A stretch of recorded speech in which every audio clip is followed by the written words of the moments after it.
You are not Stevie Wonder. I am blinded by the light. I'm Daniel. I'm Jay-Z. And this is just my DIY. We are really excited to bring you today's project, which is a restoration of my childhood dresser.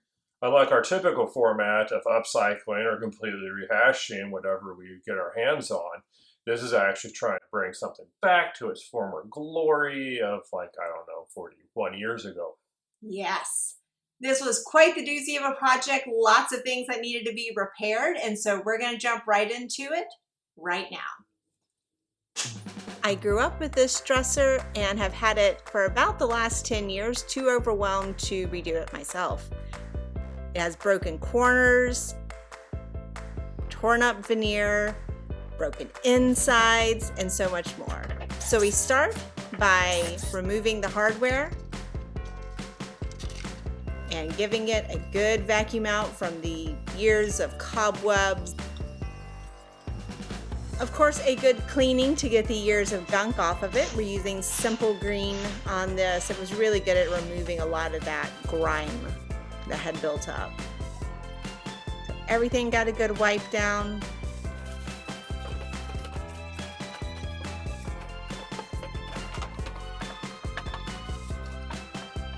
And then it was on to the structural repair.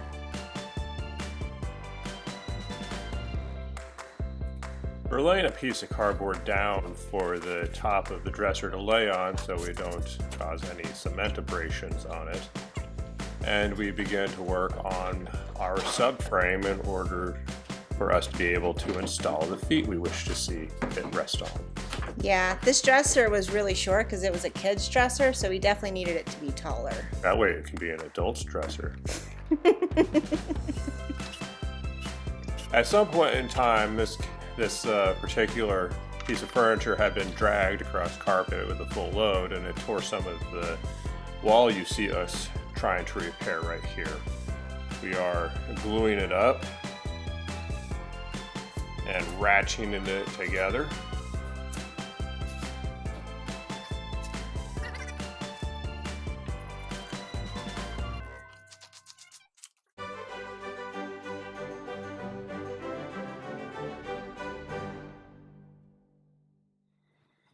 You know, this is like one of those moments where I'm pretty sure there's better glue for what we're trying to do.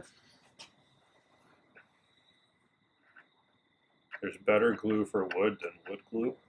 This is, I mean, this is like particle, like I get that it's made from like wood particles, but. It's like wood plus wood glue smashed into a board. And it broke, so I mean, shouldn't we be using something like? It broke because it was put underneath extreme duress due to somebody's mistreatment of it over the course of some time. Okay, do you guys hear that he's trying to blame me for this? Just because it was my dresser. And your grandma's dresser, and your mom's dresser. No, this was built in 1979. It's as old as I am. No wonder it broke. Yeah. This is why I need all my naps. Is this what happens when Daniel doesn't get his nap? He's just going to start breaking in places.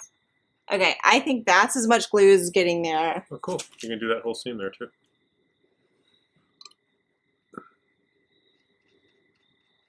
I can shove one of those shims down in there to open it up a little better. Do you want to shove a shim in there?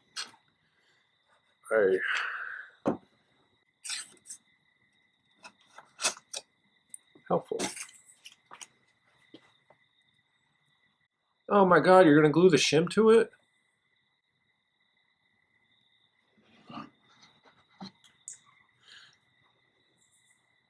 What's your reaction? My face does not need that. We do not need that kind of a close-up. Like, literally nobody needs that. Someone's going to have some, like... I need that. 80-inch high-def TV, and that's going to be, like, my face. And then they're going to realize we only upload in 720. We upload in 1080. We do? Oh, that's awesome. There's high tech for you, but it ain't no 4K. No, we Ultra don't. high K, We don't shoot in 4K because.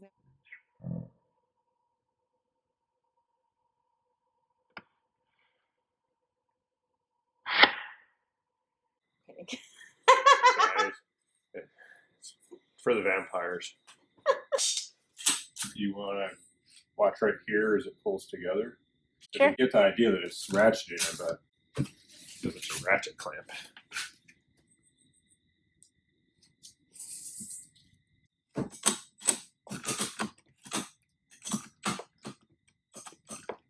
So we're supposed to be watching it pull together.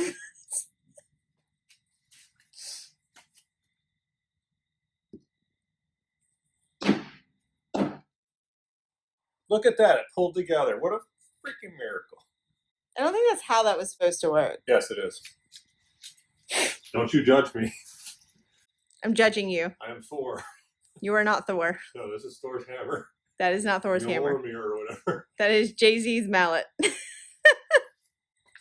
you can finish this. Just because you don't get to be Thor? Stage left.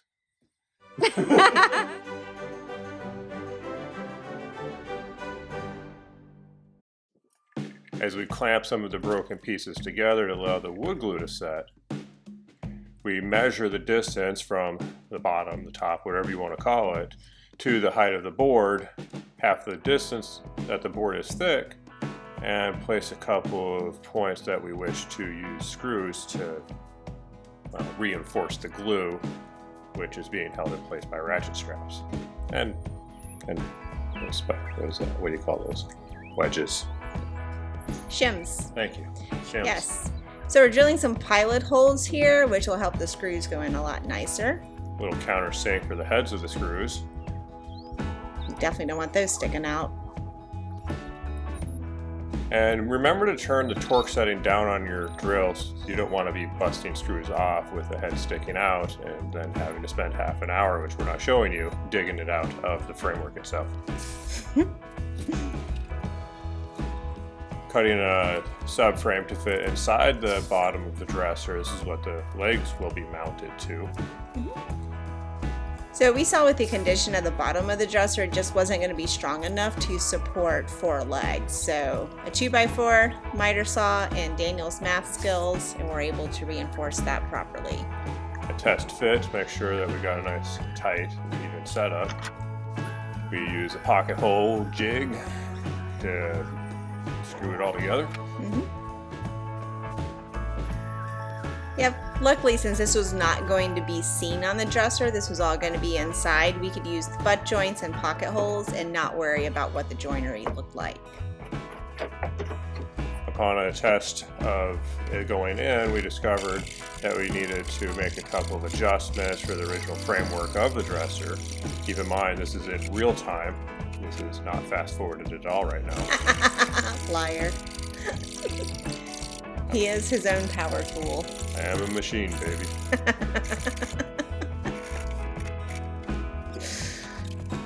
And we put it back in place. Of course, this is just a framework. We're actually going to make a couple of stilts, which I'm measuring right now. And cutting right now. They're kind of like feet for the underside, for the thing that's going to hold the feet on the outside. Brackets. Brackets. That's the word for it. I prefer inside feet. Okay, so I'm using some body weight to hold everything in place, and then, of course, drilling the inside feet into place, and putting the inside feet up so that we can put the real feet down, which is really confusing. This is why we don't call it that. Once the braces or brackets were in place, Daniel then attached this using the same pilot hole and countersink method in a few places from the outside. This was going to be covered by something that you'll see up next. Other than the back of my head to prevent you from seeing what I'm doing. Camera blocker. Hey, the back of my head looks good. It does. This is the bracket framework for the legs to attach to. This is receded down about 1/4 inch from the framework of the dresser itself so that the legs don't look like they're hovering in the middle of nowhere.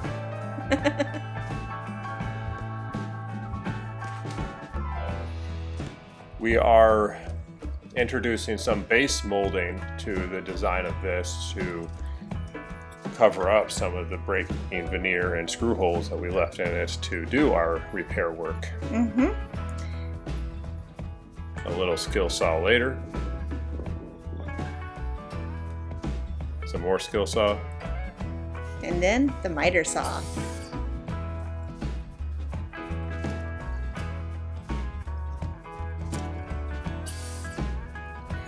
So while the front of the dresser was actually in pretty good condition, the sides were not, which is why we decided to go ahead and wrap this all the way around to make it look like it was intentional once it all got painted. And of course, for all the prep work, glue sticking, blah blah blah, we're sanding down most of the surfaces. There are some grooves that are harder to do with a random orbital sander. And so we will just use the head of a pencil or a screw and a piece of sandpaper and we'll get into those grooves, baby. Once we're assured everything is of full size, fitting, and good looking, we go with the wood glue super glue combo. Yes, the super glue is supposed to act like a tack to get everything to hold in place, but I'm going to go ahead and reinforce it with some clamps as well. For those of you who haven't watched our other videos, we use this method a lot to get that immediate clamp with the super glue to allow the wood glue to fully cure and everything to be super tight. We really want this dresser to last.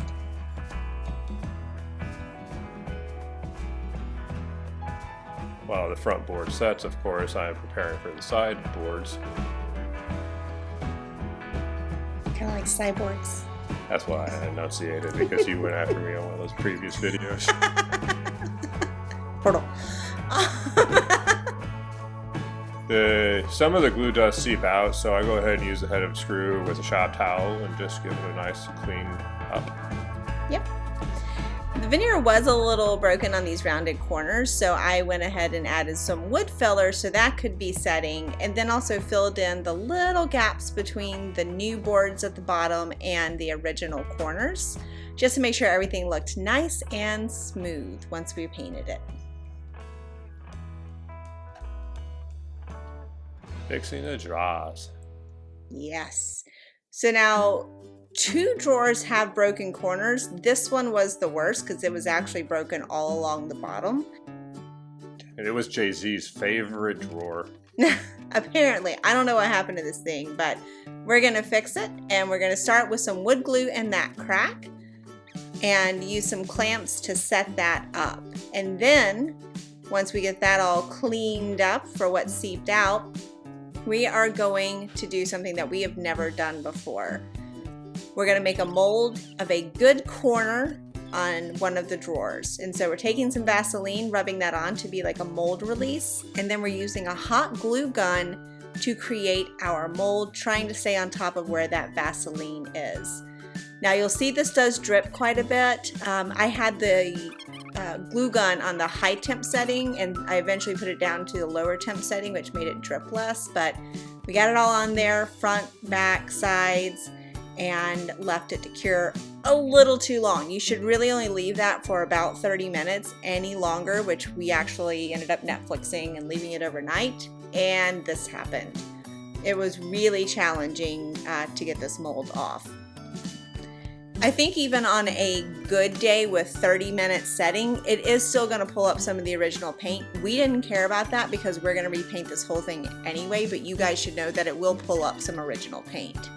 Upon the Herculean strength it took to remove this, we did break it minorly. But luckily, it's hot glue, and we can just go ahead and re-lube up with Vaseline.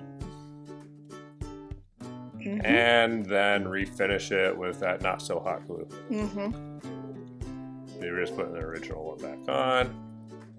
Press a little glue onto it. Let it cure for not a long time. 30 minutes. And then wait for it. No. Wait longer. It removes. This easy. There we go. Dun, dun, dun, dun. A nice clean mold, and then cleaning off all the Vaseline. Yeah. So back to the sanding, we want to make sure to sand off all the old stencil on everything, so you'll see at different points throughout this video lots of sanding to get that down. Not quite to bare wood because we're not going to stain, but enough where we wouldn't see that texture underneath. This is set up for the Bondo we are going to use to repair the corner. We lube up the inside of the hot glue form mold thing with plenty of Vaseline. We need the Bondo hardener to make sure that it's well mixed.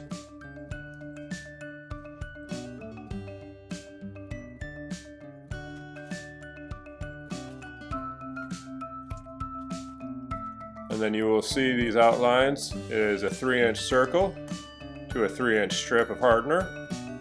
That's your mixing ratios. So we open it. We scoop some out.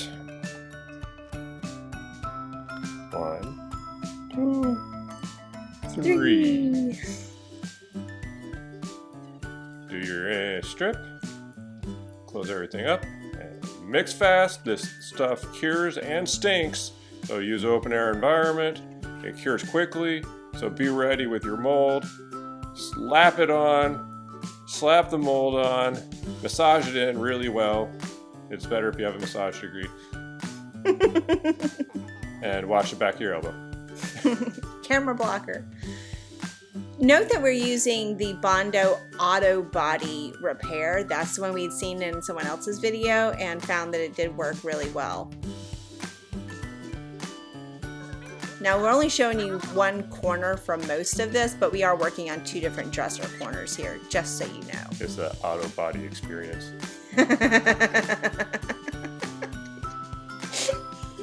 So while the Bondo is still curing, this is about 15 minutes into it hardening, you can remove the mold and start shaping it to the shape of your drawer.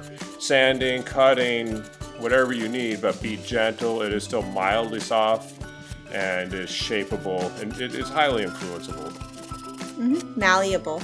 Yeah. Sanding doesn't do it fast enough, so just go ahead and grab a knife sometimes and just cut it. See, cutting off some of the excess that's not needed. And we did end up topping this off with a little bit of wood filler because I think our mold had a bubble in it. But overall, look at that corner. You remember what it looked like before. This is beyond good for us. First attempt. And now time for painting.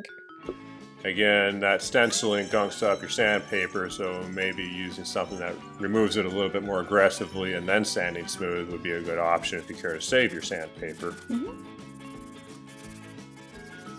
In other painting prep work, we do go ahead and do wood filler on all those screw holes that are still showing on the sides of the dresser. And after this, we will be ready to paint. There's a lot of stuff to paint on this dresser, and we use the same approach. It's always going to be using a rounded synthetic brush on all of the places that have ridges, and we are using Rust-Oleum chalk paint on this. It's my first time ever working with chalk paint. So I brush around corners and uneven surfaces, and then a roller on all the flat surfaces. I will say that the roller left a little bit of a texture, and I was okay with that, but if you're looking for a silky smooth finish, don't use a roller like I did. We're also painting the feet with a brush. And then while the dresser's still upside down, going to go ahead and paint the underside of it. This way we don't have to get any awkward positions trying to paint it when it's flipped right side up. Speaking of, Well, we're just attaching the feet right now.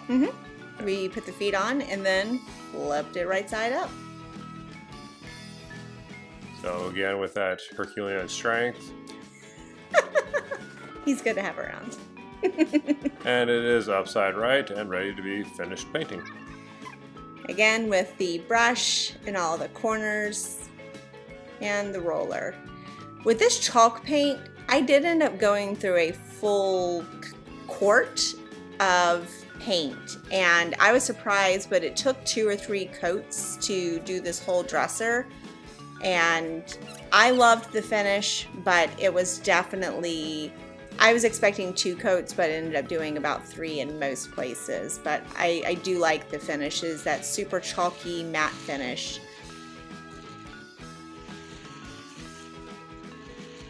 Now we're going to go on to the raised stencil. We actually pulled most of this part out into its own video just for those people who only want to see this part, but we did create the stencil on the Cricut.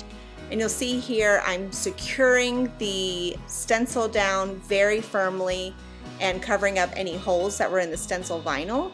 Then we're going to cover it with Mod Podge, and that's to seal the stencil. This is so you don't get any bleed through outside of your design. Slightly out of order, we should have put painter's tape around it first. And there it is. Now we are going to mix a glossy latex paint with a coarse paint texture and dab that on in an up and down motion. Some people call that stabby. He calls that stabby. No, some people do. And then going to smooth that out a little bit with the foam brush just so we don't have the little peaks and stuff. You'll see once we have that done, while the paint is still wet, I'm going to go ahead and pull that up slowly.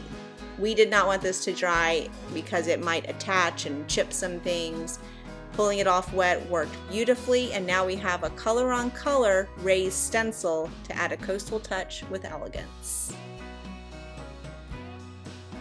We were just go ahead and replacing the back panel we removed earlier in this reconstruction phase. Go ahead and create some of your holes for your new drawer handles.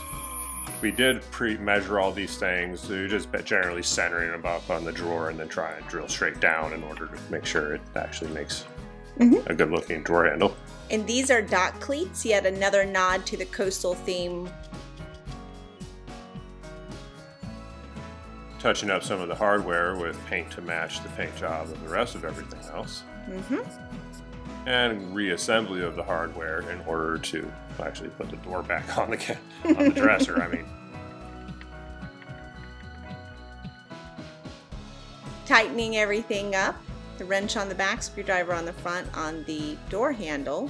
Being gentle because we don't want to damage the paint. And having to readjust the magnet door holder. Yeah, push that back. This door was really sunk in, a lot more than we expected, so. But there we go.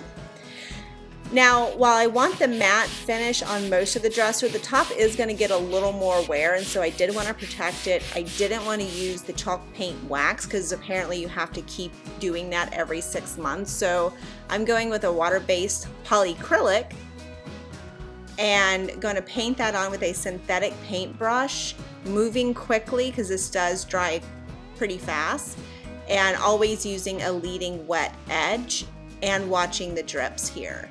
You'll see that I did sand and remove the dust before I started, and I'll actually do that in between each of the coats. There were 3 coats in total.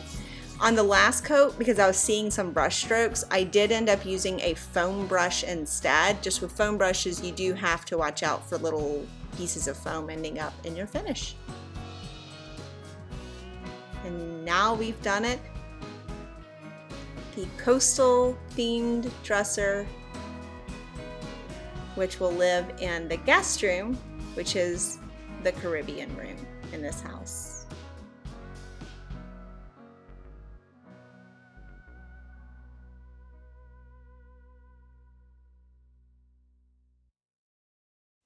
After more than a decade of having this in my adult life and wanting to redo it, it is finally done, and I am in love.